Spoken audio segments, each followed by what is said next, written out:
As the name suggests, advance tax is tax paid in advance. Now you may wonder why we should pay tax in advance and not at the time of filing ITR. That's a valid question. Just as we need funds to meet our monthly expenses, the government also needs taxes on a regular basis so that it can use them for paying its various expenses. And from our point of view also, it is better that we pay the yearly tax in installments because it pinches us less. So you must have heard about advance tax. If not, then watch the video till the end. Hello everyone, I'm Rajiv from Webtel, and today in this video I'm going to tell you the basics of advance tax, how it is different from self-assessment tax, who is supposed to pay advance tax and who is not, exempted from paying advance tax, and what are the consequences of not paying advance tax. Before starting this video, I would like to request you to subscribe to our YouTube channel Webtel Electrosoft to get regular compliance updates. Understanding basics of advance tax. So first of all, the important question, what is advance tax? So advance tax is based on the principle pay as you earn. Just as you keep on earning money, your income, similarly you keep on paying taxes also. So entire tax is not to be paid at the time of filing ITR. It is to be paid in installments as per the estimated total income. So advance tax is the estimated tax liability for the year less TDS or TCS, whatever has been deducted or collected in our case. And let us remember that advance tax is payable on all types of income, whether there are regular incomes like income from business and profession, income from house property, or even non-recurring incomes like capital gains, winning from lotteries, etc. So now the next question might be, who all are supposed to pay advance tax, or is any person exempted from paying advance tax? So let us see that. So the government exempts small taxpayers from paying advance tax. So now who is a small taxpayer? A small taxpayer is one whose total tax liability for the year less TDS TCS is up to rupees 10,000. So if whatever your tax liability is and you it is up to rupees 10,000 during the year, after deducting TDS or TCS, whichever is applicable in your case, like in the case of a salaried employee, if his TDS has been deducted and thereafter on his income from other sources, on interest on bank deposits, etc., capital gains on shares, etc., if the total tax liability after deducting this TDS on salary, that is less than or up to rupees 10,000, then no advance tax is payable in that case. Then any other exemption, let us see.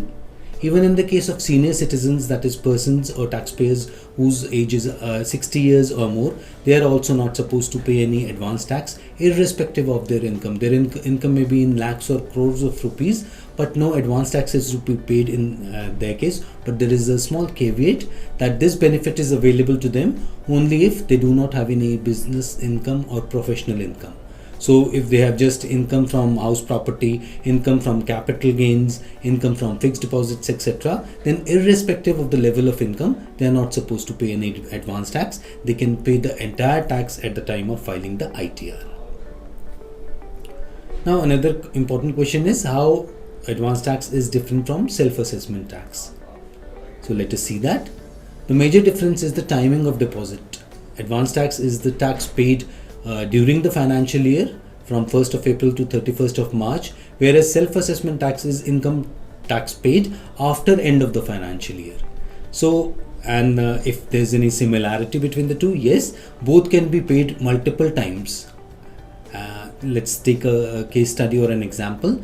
Income tax paid in financial year 21-22, 14th September we paid 20,000 rupees tax. On 10th of March we paid 15,000 rupees, and on 30th of July we paid 10,000 rupees. So in this case, as you can see, advance tax will be 20,000 plus 15,000, that is 35,000, because this is the tax paid during this financial year 21-22, and the tax paid after the financial year, that is rupees 10,000, that is the self-assessment tax. So that is the basic difference. Otherwise it is the tax for the year, and ultimately it will be considered while filing ITR, irrespective of whether it is self-assessment tax or advance tax. It will be considered when we file the ITR as income tax only.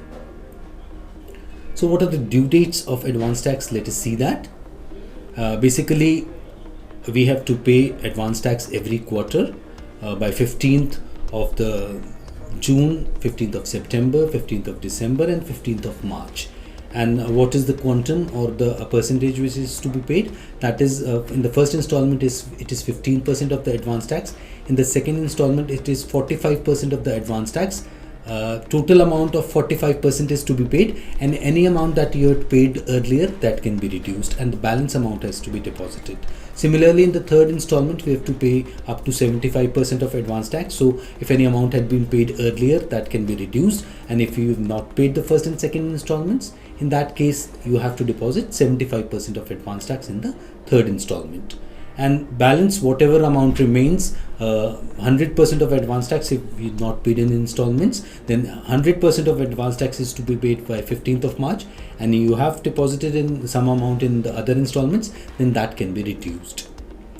Then interest is also applicable if you do not deposit this tax as per these prescribed percentages, but government gives some relief in this case. In the first installment, if you pay the advance tax lesser, that is 3% of advance tax, that is even if you pay 12% of advance tax, total advance tax liability, then no interest will be applicable. Similarly, in the second installment, even if you pay 36% of the advance tax liability for the full year, then no interest will be payable, though 45% of advance tax is payable in the second installment.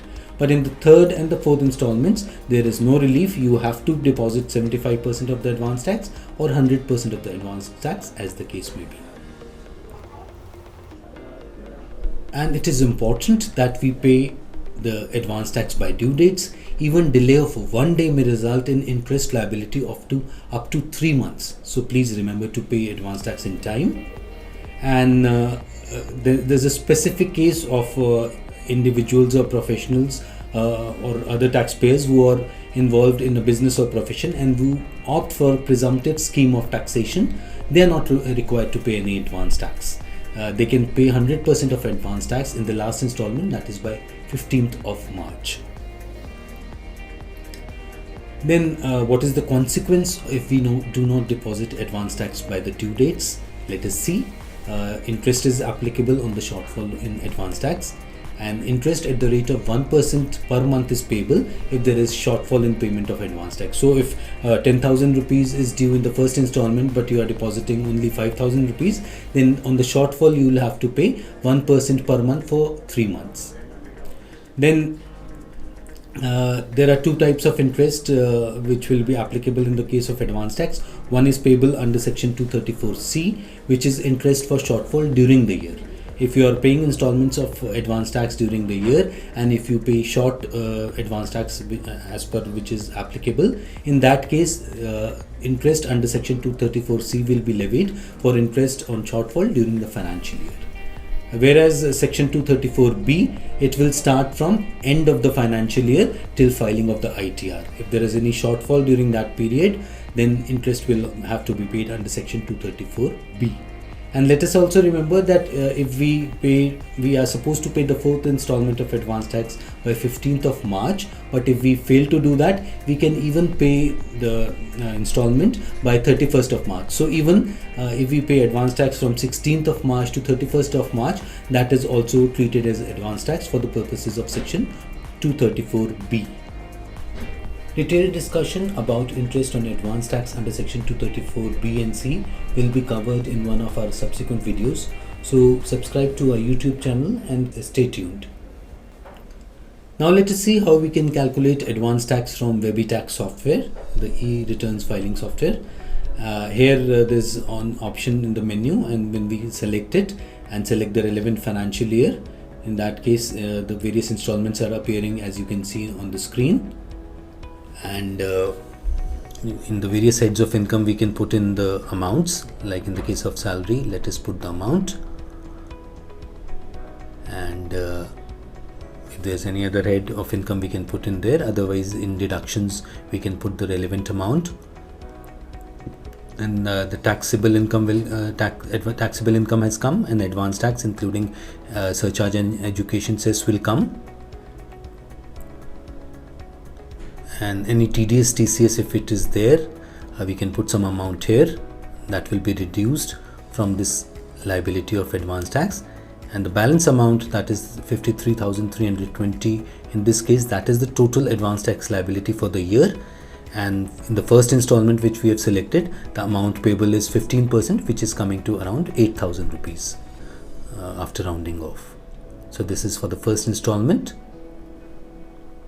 and let us deposit this amount by 15th of June, and advance tax payable becomes nil in the first installment. In the second installment, let's just see, the amount is coming around 15,990. So let us deposit it on the second installment. We are depositing this amount, and the balance advance tax payable in the second installment becomes nil. Similarly, for the third installment, the amount is coming 16,000. Let us deposit 16,000 in the third installment. This is 75% of the balance tax payable.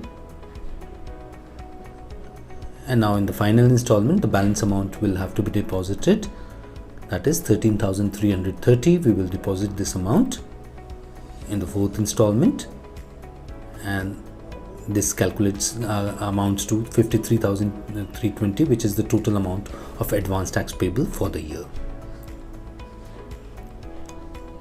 And now the balance is nil. We can save this calculation, and we can even take a printout of the same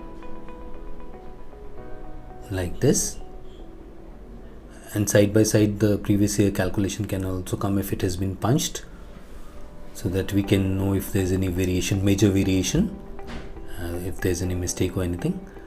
So this is how advance tax calculation can be done.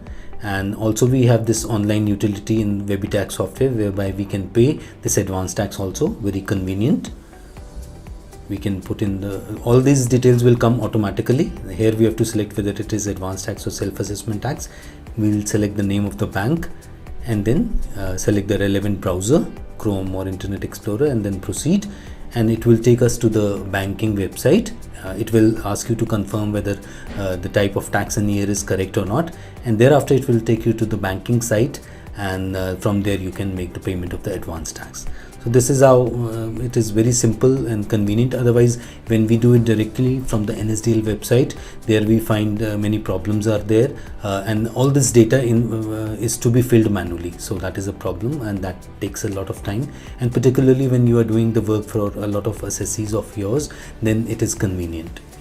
So this was all about this advance tax. So I hope by now you must be clear about what is advance tax, how it is different from self-assessment tax, its exemptions, interest, liability and due dates, along with an easy way to calculate the same.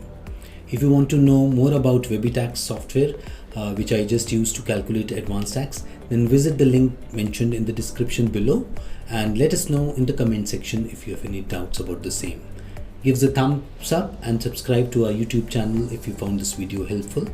Next Tuesday we'll be coming out with another interesting video to make compliances better for you and easier for you. Till then, stay safe and stay tuned for a better compliance journey. Thank you so much.